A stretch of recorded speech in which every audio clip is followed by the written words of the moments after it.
नए साल के स्वागत के लिए उमरिया जिले के बांधवगढ़ नेशनल पार्क के पर्यटन स्थल तैयार हैं। यहां अभी से पर्यटकों की आमद बढ़ गई है। ऐसे में आने वाले दिनों में पार्किंग और जाम की समस्या से दो चार होना पड़े, इसलिए पुलिस और प्रशासन प्रमुख पर्यटक स्थलों पार्किंग के वैकल्पिक इंतजामों में अभी से जुट गए हैं। उधर पर्यटकों की आमद बढ़ने से कारोबारियों के चेहरे खिले हुए हैं। होटल और रिसोर्ट में 80% तक बुकिंग हो चुकी है। पर्यटन स्थलों पर इस पर सैलानियों की अच्छी आमद होने का अनुमान है। 2024 नए साल के स्वागत के लिए उमरिया जिले के बहुप्रसिद्ध बांधवगढ़ नेशनल पार्क के पर्यटक स्थल तैयार हैं। देश में सबसे ज़्यादा 165 बाघों वाले मध्य प्रदेश के बांधवगढ़ टाइगर रिजर्व में सफारी के टिकटों की बुकिंग व रिसोर्ट और होटल की बुकिंग हो चुकी है। यहाँ अभी से पर्यटकों की आमद बढ़ गई है, जिसकी वजह से उमरिया में पर्यटकों की संख्या में बढ़ोतरी होगी। उमरिया बांधवगढ़ के अधिकतर होटल रिसोर्ट बुक हैं। उमरिया के बांधवगढ़ में 200 से अधिक रिसोर्ट व 50 से अधिक होटल हैं।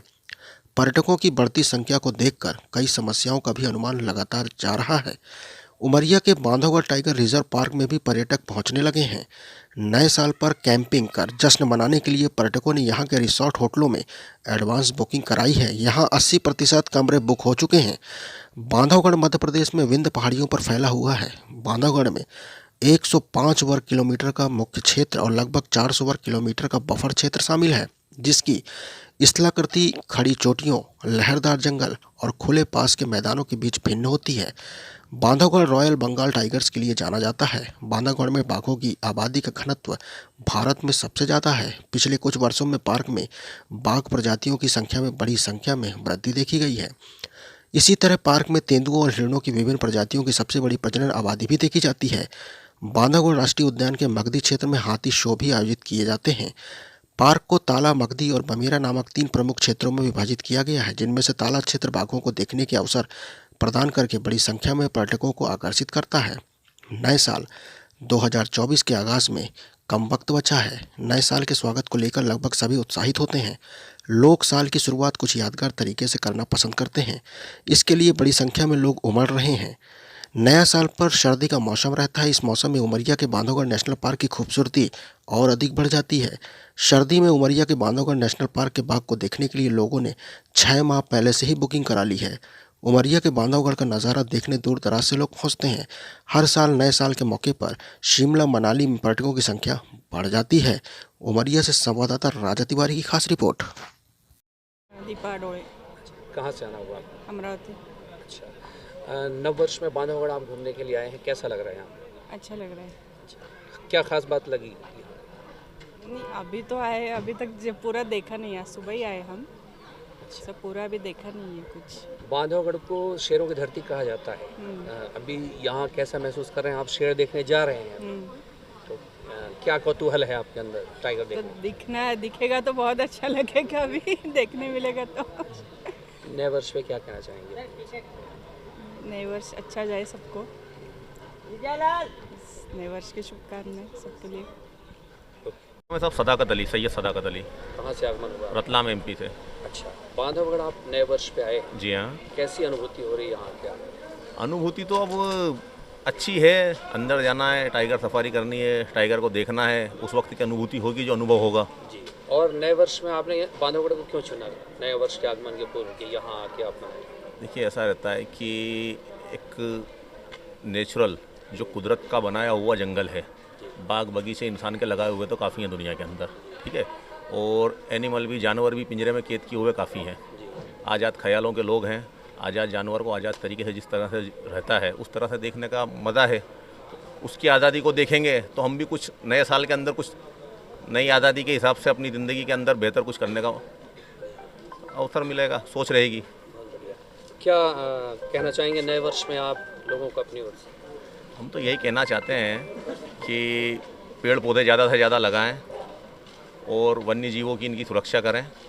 ये जो कुदरत ने हमें अनमोल तोहफे दिए हैं इनकी हिफाजत करें, इनको कम से कम नुकसान पहुंचाएं। ये हमारा है। और सब लोग आपस में भाईचारा से रहें। एक जंगल के अंदर बिना तकलीफ़ के, बिना प्रॉब्लम के कोई जानवर किसी दूसरे जानवर को परेशान नहीं करता है। इंसान को भी इनसे कुछ सीखना चाहिए। वो भी उस तरह से, जिस तरह से एक जंगल के अंदर सब तरह के जानवर अपनी ज़रूरत के हिसाब से रहते हैं, ऐसे इंसानों को भी आपस में मिलजुल के रहना चाहिए। ये संदेश देना चाहेंगे नव वर्ष पे, और पूरे मुल्क को नव वर्ष की हार्दिक शुभकामनाएं, मुबारकबाद देना चाहेंगे। Where you come from? I came from Trivandrum, Kerala. You are in Bandhavgarh National Park. Yeah, How are you feeling? I feel pretty good. Sounds good. Bandhavgarh is a place to explore. There are so many things to be see, and there's a place called Tiger Reserve area, and there are so many animals to be explored. And people should come here and see whatever are here, and it's a good place to explore, and people should come.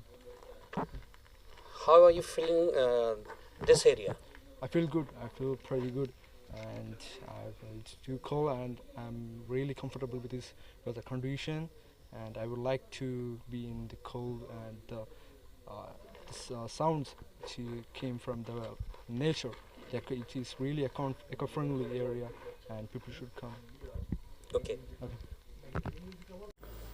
नव वर्ष के उपलक्ष्य में जैसा हर वर्ष की भांति इस वर्ष भी काफ़ी ज़्यादा पर्यटक आ रहे हैं और सामान्य दिनों में जनरली जैसे हमारे 70 से 80 व्हीकल जाते हैं कोर बफर मिला करके, लेकिन इस समय करीब करीब 140 व्हीकल जा रहे हैं। तो इससे अंदाज़ा लगता है कि काफ़ी ज़्यादा मतलब प्रेशर है।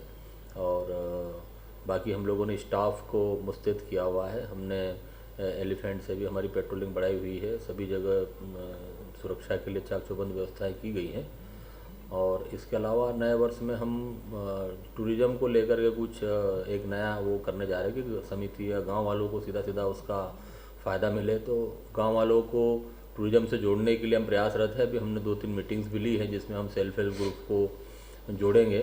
तो हम चाहते हैं कि आजकल जो टूरिज़्म में विलेज टूरिज़्म बढ़ रहा है, एग्रीकल्चर टूरिज़्म बढ़ रहा है, इसको देखते हुए गांव वालों को हम इसके लिए थोड़ा सा तैयार कर रहे हैं। उनको एक ट्रेनिंग दिलाएंगे इस तरीके की, ताकि वहाँ पर टूरिस्ट जब जाए तो उनको उस हिसाब की व्यवस्थाएं मिले, और या वो खाना वगैरह बनाते हैं उसको हाइजीन वगैरह उसका मेंटेन रहे। इस तरह की ट्रेनिंग देंगे उनको, ताकि टूरिज़्म से आए सीधे ग्रामीणों को मिले। मैं Rajesh Chauhan, wild tiger resort Bandhavgarh से। अच्छा, नव वर्ष में क्या क्या आपके यहाँ अरेंज किया जा रहा है सैलानियों के लिए, और क्या क्या सुविधाएं दे रहे हैं आप? नव वर्ष को देखते हुए हम लोगों ने काफ़ी कुछ अरेंजमेंट किया हुआ है, जिसमें कि अपना ट्रैवल डांस है, फोक डांस है। इसके अलावा गेस्ट को ध्यान में रखते हुए कुछ लोकल व्यंजनों की व्यवस्था की गई है। इसके अलावा साउंड सिस्टम की जैसी गाइडलाइन है कि 10 बजे के बाद नहीं बजाना है, तो उसके हिसाब से साउंड बहुत ही लाइट रखा गया है, और कस्टमर की सुविधा का पूरा व्यवस्था और ध्यान रखी गई है। इसके अलावा कुछ केक वगैरह कटवाने का भी अरेंजमेंट किया गया है न्यू ईयर को देखते हुए। जी, नव वर्ष पे क्या कहना चाहेंगे आप टूरिस्ट के लिए और लोगों के लिए? नव वर्ष पे टूरिस्ट लोगों के लिए मेरा यही संदेश है कि मतलब क्योंकि हम अपन जंगल के बीच में हैं, तो जंगल की एक शांति व्यवस्था भी बनाए रखें, ताकि जंगल में हम हैं और जंगल के प्राणियों को किसी भी प्रकार का नुकसान और उनकी शांति में दखल ना हो। मैं tiger and resort Bandhavgarh naturalist की पोस्ट पर हूँ यहाँ पर। जी, नव वर्ष पर क्या क्या अरेंजमेंट अपने सैलानियों के लिए आपके रिसोर्ट के द्वारा किए गए? हमारे रिसोर्ट में जो भी इको फ्रेंडली वे पे एंटरटेनमेंट कर सकें अपने पर्यटकों को, जो भी हमारे पास स्टेइंग गेस्ट होंगे, चाहे वो देशी हों या विदेशी हों, उनके लिए हम बहुत इको फ्रेंडली तरीके से हर मुमकिन व्यवस्था करने के लिए क्या कहना चाहिए, एक मुस्तैद हैं या डिटरमेंट हैं। और उसमें से हम यहाँ पर आपको बोन फायर की व्यवस्था, फोक डांस होता है हमारे यहाँ, और फोक डांस का अरेंजमेंट होता है। साथ में अगर किसी को प्राइवेट डिनर चाहिए, प्राइवेट बुश डिनर जो कहलाता है, बुश डिनर का भी अरेंजमेंट हम लोग करते हैं। इस तरीके से हम लोग उनको इको फ्रेंडली तरीके से एंटरटेनमेंट करते हैं। लोकल व्यंजन वगैरह भी शामिल करते हैं? जी बिल्कुल, लोकल व्यंजन में तो बहुत अच्छी अच्छी चीज़ें हैं, जैसे सरसों की साग हो जाती है, इस एरिया में बहुत ज़्यादा मात्रा में होती है। मक्के की रोटी भी हम लोग चलाते हैं, तो मक्के की रोटी, सरसों के साग, साथ में आजकल दूसरी साग है चना साग बहुत पॉपुलर है, तो चना साग को भी हम प्रमोट करते हैं, ताकि लोकल जो स्थानीय लोग हैं उनको भी एक तरीके से इससे पर्यटन से जोड़ा जा सके, जो मकसद भी है इको टूरिज़्म का। जी। और जैसे पार्क के अंदर का जो वातावरण है वो प्रदूषित ना हो, इसको लेके कैसे क्या है? इसके लिए जो भी हमारे पास सैलानी आ रहे होते हैं, रुक रहे होते हैं, उन सबको हम ये ब्रीफ देते हैं कि जब आप जंगल में जाएं तो जंगल में भ्रमण के दौरान डिसिप्लिन फॉलो करें, डिसिप्लिन तरीके से सफारी हो आपकी, शोर ना हो, शोर को अवॉइड करें, रशिंग ना हो, गाड़ियाँ तेज़ ना चले जंगल के अंदर। ये जितने भी मेरे साथ सहयोगी जो काम कर रहे होते हैं ड्राइवर के रूप में, गाइड के रूप में, उन सबको हम लोग ब्रीफ करते रहते हैं, बताते रहते हैं कि कायदे से आप एक सफारी कराएं, ना कि रशिंग हो, ना कि साउंड ज़्यादा क्रिएट हो, ना तो शोर शराबा हो, उन चीज़ों से बचना है। इवन वही चीज़ें ब्रीफ करते हैं हम अपने पर्यटकों को जो हमारे पास रुक रहे होते हैं या जंगल सवारी कर रहे होते हैं। नव वर्ष पे क्या कहना चाहिए? नववर्ष के लिए IBC 24 के लिए मैं उनके दर्शकों के लिए सबको ढेर सारी शुभकामनाएं और नववर्ष के हैप्पीनेस के लिए बोलूँगा कि आप सबको नववर्ष मुबारक हो।